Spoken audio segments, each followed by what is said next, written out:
The monthly family dinner at Mom's house had always been a delicate balance of unspoken tensions and forced pleasantries, but tonight's gathering carried an electric undercurrent that made my skin crawl. Maybe it was the way my sister Jessica strutted through the front door 23 minutes late, her designer Hermes bag swinging from her manicured shoulder like a battle flag, or how she immediately commandeered the conversation with breathless tales of her absolutely life-changing Vegas experience, without bothering to acknowledge anyone else's existence. I'd been sitting quietly at the familiar dining room table, mechanically working through Mom's overcooked pot roast while listening to the usual family dynamics play out around me. Dad dominated discussions about his golf handicap improvements. Uncle Mike regaled everyone with stories from his construction business that nobody particularly wanted to hear. Mom fussed over every minor detail of the meal preparation like she was hosting foreign dignitaries instead of the same relatives who gathered here every third Sunday of the month. "You literally cannot imagine the suite they gave me," Jessica announced, sliding into her usual chair directly across from me with theatrical flair. Top floor of the Bellagio, floor-to-ceiling windows overlooking the fountains, 24-hour champagne service, Egyptian cotton sheets that probably cost more than most people's monthly rent. It was absolutely divine. Mom's face transformed into that particular expression of maternal pride she reserved exclusively for Jessica's accomplishments, real or imagined. My successful daughter deserves nothing but the finest things in life. I continued cutting my meat into precise, uniform pieces, saying nothing. At 29 years old, I developed an almost scientific understanding of family dinner dynamics. Silence was survival. Questions led to comparisons. Comparisons led to humiliation. Better to maintain my role as the invisible family member who occasionally contributed polite murmurs of agreement when directly addressed. Jessica was the golden child, the marketing manager with the impressive-sounding job title at a mid-tier advertising agency, the Instagram-perfect lifestyle carefully curated to project success and sophistication. She possessed that particular type of magnetic personality that commanded attention in every room she entered, the kind of effortless confidence that made people assume she must be important simply because she acted like she was. I was the other daughter. The boring government employee who lived in a modest one-bedroom apartment in Arlington and drove a 10-year-old Honda Civic with a dent in the passenger door from a grocery store parking lot incident I'd never bothered to repair. My wardrobe consisted entirely of conservative business attire purchased from department store clearance racks. My social media presence was non-existent. My accomplishments, such as they were, remained largely invisible to my family because they'd never bothered to ask about the specifics of my work. "Jessica, tell them about the shopping expedition," Dad prompted eagerly, refilling her wine glass to the brim while my own sat conspicuously empty. The stories she was telling me earlier were incredible. Jessica's green eyes lit up with the fervor of someone about to deliver her favorite performance. "Oh my God, the shopping situation was absolutely insane. I spent something like $22,000 over 3 days. Completely new wardrobe from boutiques that don't even display prices because if you have to ask, you can't afford it. Custom jewelry from this designer who works exclusively with celebrities. Spa treatments that cost more per hour than some people make in a week. I felt like an actual celebrity the entire time." My fork paused halfway to my mouth. $22,000. On a marketing manager's salary that I knew from previous family conversations, topped out around $60,000 annually before taxes. The mathematics didn't compute, even accounting for credit card debt or savings depletion. "How exactly did you manage to afford all that?" I asked quietly, immediately regretting the question when every head at the table swiveled toward me with expressions ranging from surprise to annoyance. The temporary silence felt heavy and uncomfortable. Jessica's laugh carried a sharp metallic edge that reminded me unpleasantly of fingernails on chalkboard. "Wouldn't you just love to know the details, little sister? Some of us have figured out how to actually live life instead of merely existing in beige monotony." Uncle Mike nodded with the sagely approval of someone who'd never met a platitude he couldn't embrace wholeheartedly. "Jessica's always had real ambition, real drive. Not like certain people who seem perfectly content with boring desk jobs that lead absolutely nowhere." The familiar sting of family disapproval washed over me like ice water. They'd never understood my career choice, never bothered to investigate what my boring government job actually entailed. They knew I worked for some branch of the Treasury Department, something that involved computers and extensive paperwork. They found it mind-numbingly dull, thoroughly unimpressive. Certainly nothing that could compare to Jessica's dynamic marketing career with its client lunches and creative campaigns. Speaking of terminally boring careers, Jessica continued, clearly warming to her favorite theme, how's your little government paper-pushing situation progressing? Still shuffling forms around in some windowless office somewhere. It's going well, I responded automatically, falling back on the neutral responses I'd perfected over years of family gatherings. Well, she repeated with exaggerated incredulity. Jesus Christ, could you be any more pathetic? Don't you have any ambition whatsoever? Don't you want to accomplish something meaningful with your life instead of wasting away in bureaucratic obscurity? Mom immediately jumped into the conversation with her characteristic enthusiasm. Jessica just received another promotion opportunity. Senior Regional Marketing Director position. She'll be managing accounts worth millions of dollars and supervising a team of 12 creative professionals. Jessica preened under the attention like a peacock displaying its plumage. Meanwhile, certain people are apparently still struggling to make ends meet on entry-level government salaries at the advanced age of nearly 30. I wasn't quite 30 yet, but correcting Jessica's timeline would only invite more ridicule. I'd learned through painful experience that factual corrections were interpreted as defensive behavior, which encouraged further attacks. The real difference, Jessica continued, leaning forward conspiratorially like she was about to share state secrets, is that I've developed multiple income streams. Smart investment opportunities, cryptocurrency portfolios, strategic financial moves that your average government drone wouldn't possess the sophistication to understand or execute. She was lying. I could detect deception in her body language with the practiced eye of someone whose professional responsibilities included interrogating financial criminals. Jessica's eyes shifted slightly left when she fabricated stories, her voice pitched half an octave higher than normal, her gestures became more animated to compensate for the lack of genuine conviction behind her words. But my family had never learned to read Jessica's tells. They absorbed her elaborate fictions with the same enthusiasm they'd shown for her childhood fairy tales. After dinner concluded, I dutifully helped Mom clear the dishes while Jessica held court in the living room, regaling everyone with increasingly elaborate Vegas anecdotes. Each story seemed to feature higher dollar amounts, more exclusive venues, more celebrity encounters that probably existed only in her imagination. As I loaded the dishwasher with mechanical efficiency, I noticed Jessica's oversized purse sitting open on the kitchen counter, positioned carelessly next to the coffee maker. Her leather wallet was clearly visible, stuffed thick with what appeared to be an unusual number of credit cards. Too many credit cards for any reasonable person to carry. I recognized several of them immediately. The distinctive blue Chase Sapphire Preferred card that I'd applied for 18 months ago specifically for its travel rewards program. The sleek silver Capital One Venture card with its unique geometric design pattern. The red Bank of America card that I kept exclusively for emergency situations. My stomach dropped as the terrible realization crystallized. Those were my credit cards. In Jessica's wallet. Being carried around like trophies. Find something particularly fascinating? Jessica's voice made me jump violently. She'd materialized in the kitchen doorway with the silent grace of a hunting cat, arms crossed defensively across her chest. Those are my credit cards, I said quietly, fighting to keep my voice steady. Prove it, she replied with a smirk that contained absolutely no trace of shame or guilt. I could have provided immediate proof. I knew every account number by heart, could recite the 3-digit security codes from memory, had the monthly statements saved on my phone with detailed transaction histories. But I also understood with crystalline clarity that evidence wouldn't matter here, not with this audience, not in this house where Jessica's version of reality always took precedence over objective facts. Why? I asked instead, genuinely curious about her psychological reasoning. Jessica shrugged with practiced nonchalance. You never actually use them for anything interesting. They just sit there collecting dust while you live like some kind of financial monk who's afraid to spend money on anything beyond basic survival necessities. I figured I'd put them to productive use for once in their miserable existence. That's theft, I said simply. It's borrowing. From family. God, you're so fucking dramatic about everything.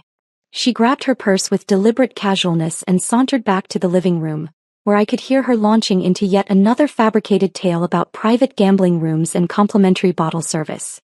I remained in the kitchen, hands trembling slightly as I retrieved my phone and accessed my banking applications. The financial damage exceeded my worst-case scenario projections. All 3 credit cards had been systematically maxed out with surgical precision.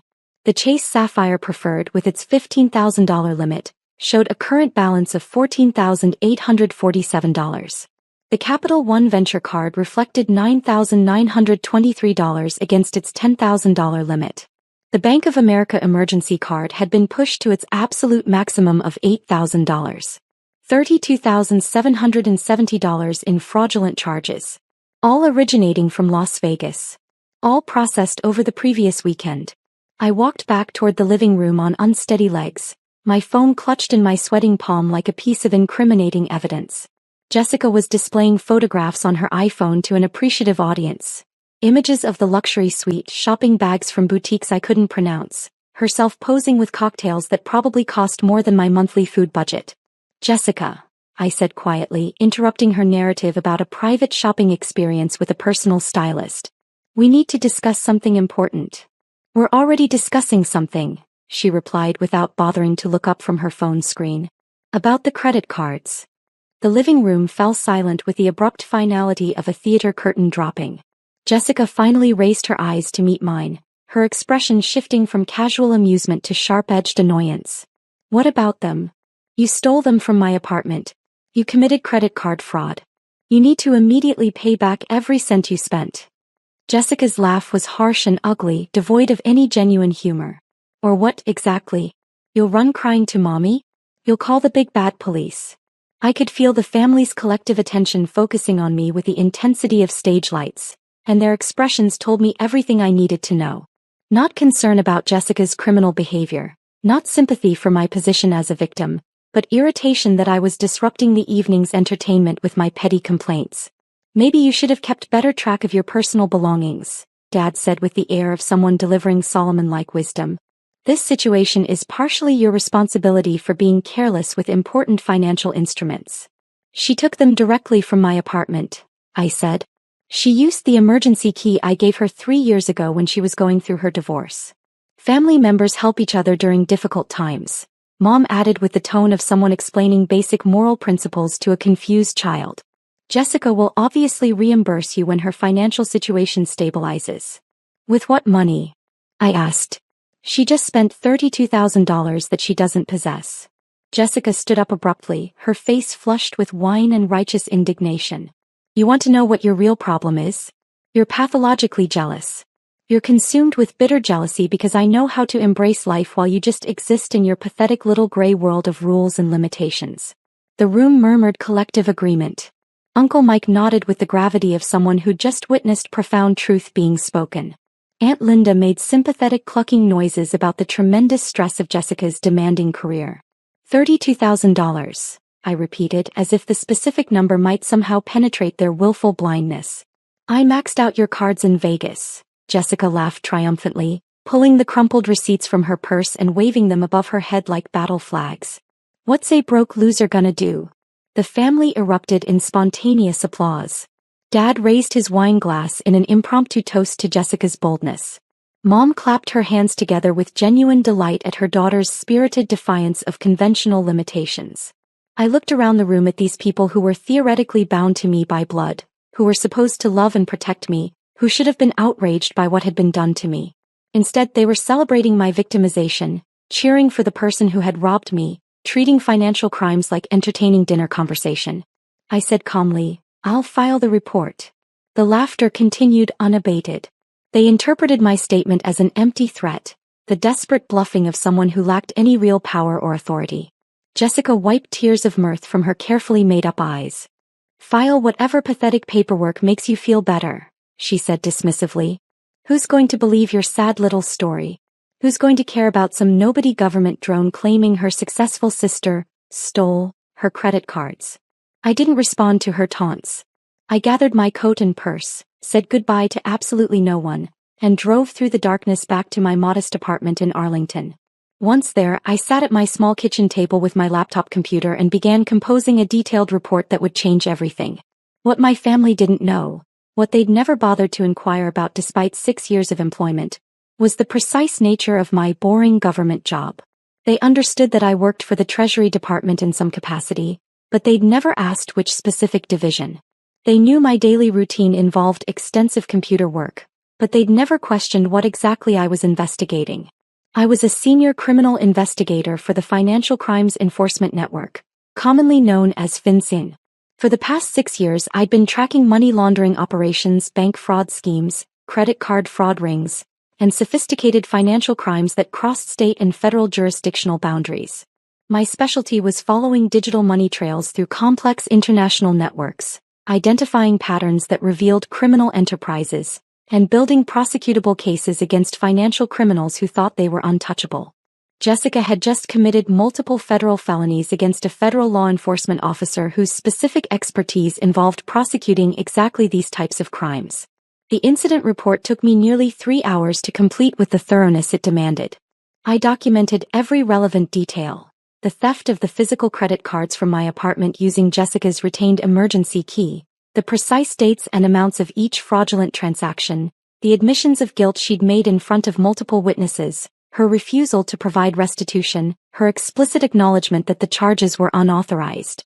I attached comprehensive supporting documentation: screenshots of my banking records showing the fraudulent charges, photographs of the receipts she'd displayed as trophies, a detailed timeline of criminal activity, witness contact information for everyone who'd been present during her confessions.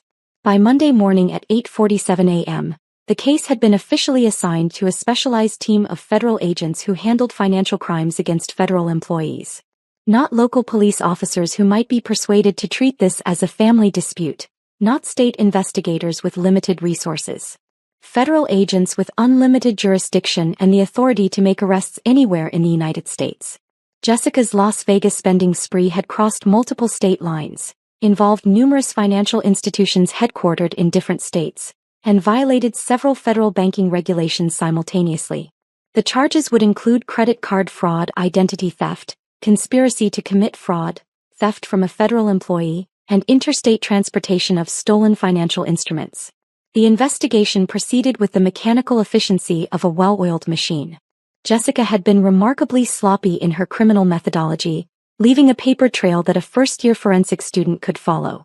She'd used the stolen cards at dozens of Las Vegas establishments, always signing her own name instead of attempting to forge my signature, never making any effort to conceal her identity or disguise her activities.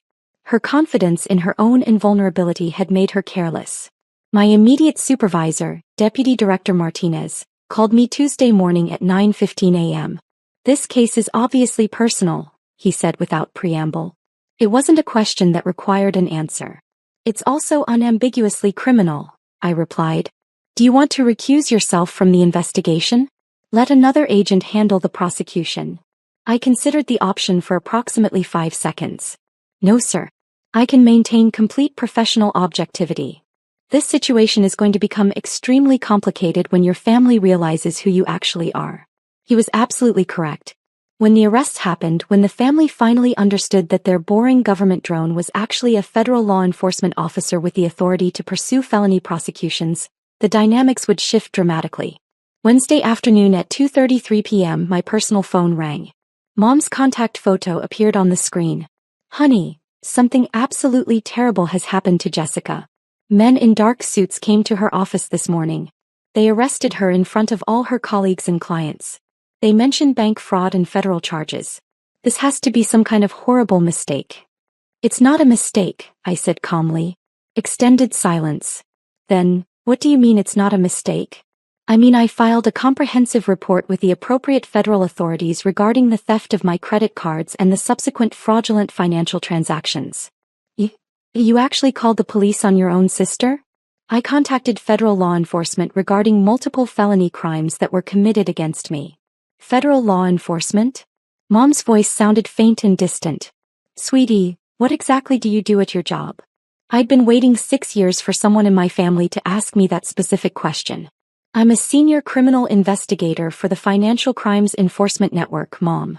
I investigate bank fraud, money laundering, credit card fraud schemes, and other financial crimes that fall under federal jurisdiction. What Jessica did to me represents a textbook case of interstate credit card fraud." The silence stretched so long I began to wonder if the call had been disconnected. You're actually a federal agent?" "I'm a federal criminal investigator with arrest authority. I've held this position for 6 years. But you always said you worked with computers and paperwork." You said your job was boring administrative work. I investigate complex financial crimes using computer forensics and extensive documentation. I never described my work as boring. You and the rest of the family decided it was boring without ever asking for specific details. Another protracted silence punctuated by the sound of Mom's labored breathing. Can you make this situation go away somehow? No, Mom. I cannot make federal felony charges disappear through personal intervention. Jessica committed credit card fraud across multiple state lines, stealing from a federal law enforcement officer. She's potentially facing up to 20 years in federal prison. Mom began crying audibly. But she didn't know. She didn't know what your job was. She knew she was stealing from me. She knew she was committing fraud. My specific employment doesn't make theft more or less illegal under federal statutes. But she's your sister. And I'm the federal agent she committed multiple felonies against. Thursday morning brought another call, this time from Dad at 7:42 a.m. The lawyer Jessica hired says she's in extremely serious legal trouble. Real serious. He says the federal prosecutor assigned to her case is pushing for maximum sentences on all charges. That assessment sounds accurate. You have to help her somehow. You have to talk to your colleagues, explain the family situation. I cannot and will not attempt to interfere with an ongoing federal investigation. But you work with these people. You know how the system operates. Dad, I am these people. I'm the primary investigating officer. I'm the victim of record. And I'm the federal agent who built the criminal case against Jessica. The words seemed to impact him like physical blows, each revelation hitting harder than the last. You're the one who did this to her? She did this to herself when she chose to steal $32,000 from me. She was planning to pay you back eventually. With what money? She doesn't possess $32,000. She was never going to provide restitution. She made a mistake. People make mistakes. Federal felonies aren't mistakes, Dad. They're conscious criminal choices with serious legal consequences. Friday evening brought the emergency family intervention. They assembled at my apartment like a tribunal. Mom, Dad, Uncle Mike, Aunt Linda, my younger cousin Trevor, who usually avoided family drama with religious devotion, and even my grandmother who'd driven 3 hours specifically for this confrontation. We need to have a serious conversation, Mom announced when I opened the door, her tone suggesting I was about to receive a lecture on moral obligations and family loyalty. I let them file into my small living room, prepared coffee for everyone who wanted it, and settled into my reading chair to wait for the inevitable arguments. You have to find a way to drop these charges, Dad began without preamble. Jessica made some poor decisions, but she doesn't deserve to spend decades in federal prison. I cannot drop federal charges. That authority doesn't exist within my jurisdiction. You're being vindictive and cruel, Uncle Mike accused with the righteousness of someone who'd never been robbed by a family member. You're using your government position to punish Jessica for being more successful than you. I'm enforcing federal law without regard to personal relationships. She's family. Mom pleaded with genuine desperation. You don't send family members to prison over money. You don't steal from family members either, I replied. And this isn't simply about money. It's about multiple federal felonies. So you're choosing your career over your own family? Aunt Linda asked with obvious disgust. I'm choosing legal justice over criminal behavior. The arguments continued for nearly 3 hours. They pleaded with increasing desperation, threatened social ostracism, attempted emotional manipulation, and delivered guilt trips with professional skill. They accused me of jealousy, vindictiveness, cold-hearted ambition, and betrayal of fundamental family values. They painted Jessica as the unfortunate victim of my petty revenge fantasies and bureaucratic power abuse. Not once during the entire confrontation did anyone acknowledge that Jessica had committed serious crimes against me. Not once did anyone suggest that Jessica bore primary responsibility for her own criminal actions. Not once did anyone express concern for how I felt about being robbed by my own sister. The local news stations are calling about interviews, Trevor said quietly. He was the only family member who hadn't actively attacked my character. They want to do a story about the federal agent who prosecuted her own sister. Everyone stared at me with accusation and horror in their eyes, as if I'd somehow orchestrated media attention for personal aggrandizement. This publicity is going to destroy our family's reputation in the community, Mom said with obvious anguish. People will think we're a family of criminals. Jessica is a criminal. I said. She committed multiple federal felonies that are documented with overwhelming evidence. Because of your vindictive prosecution. Dad exploded with rage. If you hadn't pressed charges, none of this nightmare would be happening. If Jessica hadn't stolen from me, none of this would have been necessary. The trial was scheduled for 3.5 months later. Jessica's defense attorney, a competent criminal lawyer named Robert Kim, attempted every possible legal strategy. He argued that Jessica had believed she possessed implied permission to use the cards. He suggested that family financial disputes shouldn't involve federal law enforcement. He claimed that I was abusing my official position for personal vengeance. He portrayed Jessica as the victim of an overzealous prosecutor who couldn't separate professional duties from family grievances. None of these arguments could overcome the physical evidence. Credit card transaction records showing unauthorized use across multiple states.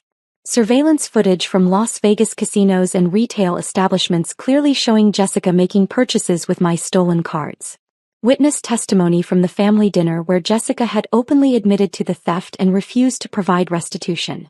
Her own receipts, which she'd preserved as souvenirs of her criminal spree. The federal prosecution team, led by Assistant U.S. Attorney Sarah Chin, presented a methodical case that painted a clear picture of premeditated fraud committed against a federal law enforcement officer. Ladies and gentlemen of the jury, Chin told the 12 citizens during her opening statement, the defendant didn't simply steal credit cards from a victim she perceived as powerless. She stole them from someone whose professional responsibility is investigating exactly these types of financial crimes. She was so confident that her victim couldn't or wouldn't seek justice, so certain that family relationships would protect her from legal consequences, that she kept the receipts as trophies. She bragged about her crimes to multiple witnesses. She showed complete contempt for federal banking laws and the authority of federal law enforcement. Jessica's defense attorney tried to portray me as the real villain in this situation. The cold, calculating sister who'd destroyed her own family for the sake of career advancement. Agent Thompson had options, defense attorney Kim argued during his opening statement. She could have resolved this as a private family matter. She could have arranged a payment plan, sought family counseling, pursued civil remedies. Instead, she chose to unleash the full power of federal law enforcement against her own sister. She chose her badge over her blood, her career over her family. When I took the witness stand, Kim attempted to undermine my credibility with questions about proportionality, family loyalty, and abuse of governmental authority. Agent Thompson, don't you believe that 20 years in federal prison represents grossly excessive punishment for what your sister viewed as borrowing money from family? Mr. Kim, federal sentencing guidelines exist to ensure consistent application of justice regardless of personal relationships. Credit card fraud is a serious federal crime whether it's committed by strangers or family members. But surely you could have resolved this situation through private negotiation? A structured payment plan, perhaps. The defendant stole $32,000, showed no remorse for her actions, possessed no means to provide restitution, and expressed no intention of attempting repayment. Private resolution was not a realistic possibility. Did you consider the devastating impact that prosecuting your sister might have on your family relationships? I looked directly at Jessica, who was sitting at the defense table with tears streaming down her carefully made-up face. For the first time since this entire ordeal began, she appeared genuinely frightened rather than angry or defiant. Mr. Kim, my family relationships were already devastated. They were destroyed the moment my sister decided that stealing from me was acceptable behavior because she perceived me as weak and powerless. They were further damaged when the rest of my family chose to celebrate her criminal actions instead of supporting me as the victim of those crimes. The jury deliberated for exactly 47 minutes before returning unanimous guilty verdicts on all counts: credit card fraud, identity theft, conspiracy to commit fraud, theft from a federal employee, and interstate transportation of stolen financial instruments. Jessica received a sentence of 8 years in federal prison. The presiding judge, the Honorable Patricia Williams, explained her reasoning with crystalline clarity. Ms. Thompson, your crimes were not committed from desperation, financial necessity, or mental incapacitation. They were committed from pure greed and arrogant assumption of immunity from consequences. You stole from your own sister, someone who had trusted you with access to her home and personal belongings. You showed no remorse, no acknowledgement of wrongdoing, and no intention of providing restitution. Most significantly, you committed these federal crimes against a law enforcement officer, demonstrating complete disregard for federal authority and the rule of law. This sentence reflects both the seriousness of your criminal choices and the need to deter others who might believe family relationships exempt them from legal accountability. The family's reaction was entirely predictable. At Jessica's sentencing hearing, Mom stood up and screamed at me across the federal courtroom. "She was your sister. How could you destroy your own sister like this?" I wanted to scream back, "How could she rob her own sister?" But I maintained the professional composure that had served me throughout my career in federal law enforcement. After the sentencing concluded, I returned to my apartment and poured myself a generous glass of wine. My phone had been ringing constantly throughout the day, reporters seeking quotes, family members delivering ultimatums, co-workers offering support or asking procedural questions. I ignored every call and sat quietly in my living room, reflecting on the previous 8 months of legal proceedings. I didn't feel vindicated or satisfied by the outcome. I felt tired, sad, and emotionally drained. I'd lost my family connections, but I'd preserved my integrity and professional ethics. I'd enforced federal law without favoritism, but at enormous personal cost. My supervisor called that evening at 9:47 p.m. "How are you holding up after today, Thompson?" "I'm managing adequately, sir." "No, you're not managing adequately. Nobody could handle this situation without significant emotional impact. I'm ordering you to take accumulated vacation time. That's not a request. I'd prefer to maintain my normal work schedule. I know you would prefer that. Which is exactly why I'm making this mandatory. Take 3 weeks minimum. Go somewhere restful. Let the media attention dissipate. That's a direct order." I took 3 weeks and drove alone to the Smoky Mountains of Tennessee. No internet connectivity, no cellular service, just hiking trails and clear mountain air that helped clear my head. When I returned to Washington, the news cycle had moved on to other stories and controversies.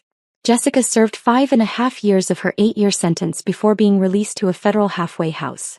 She never contacted me during her incarceration, never apologized for her actions, never acknowledged that her criminal choices had consequences beyond my vindictive prosecution. The extended family occasionally attempted to guilt me into visiting Jessica in prison or contributing money to her commissary account. I declined all such requests without explanation. 4 years after the trial concluded, I was promoted to Assistant Director of FinCEN's Criminal Investigation Division. The case that had destroyed my family relationships had simultaneously established my reputation as an investigator who couldn't be intimidated, corrupted, or compromised by personal relationships. I never married, never had children of my own, never rebuilt the family connections I'd lost. But I constructed something else. A distinguished career devoted to protecting innocent people from exactly the types of financial crimes that had been committed against me. Sometimes, late at night in my government office reviewing complex case files, I wonder if I made the optimal choice.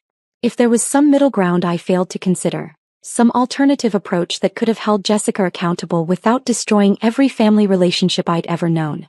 But then I remember her standing in that living room, laughing while waving those receipts like victory banners, asking what a broke loser, like me, could possibly do about her theft. I remember my family cheering her criminal behavior, celebrating her boldness, dismissing my victimization as irrelevant drama.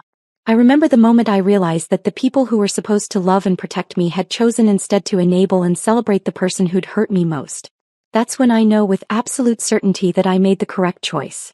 Not the easy choice that would have preserved family harmony, not the choice that avoided conflict and maintained comfortable illusions, but the morally and legally correct choice. The choice that demonstrated federal law applies equally to everyone, regardless of blood relationships or family dynamics. The choice that established criminal behavior has serious consequences, even when committed by people we love. The choice that affirmed I was worth protecting, even if I had to protect myself from my own family. Jessica learned that family relationships don't provide immunity from federal prosecution. I learned that sometimes doing the right thing costs everything you thought mattered most. But it's still the right thing, and I would make the same choice again without hesitation.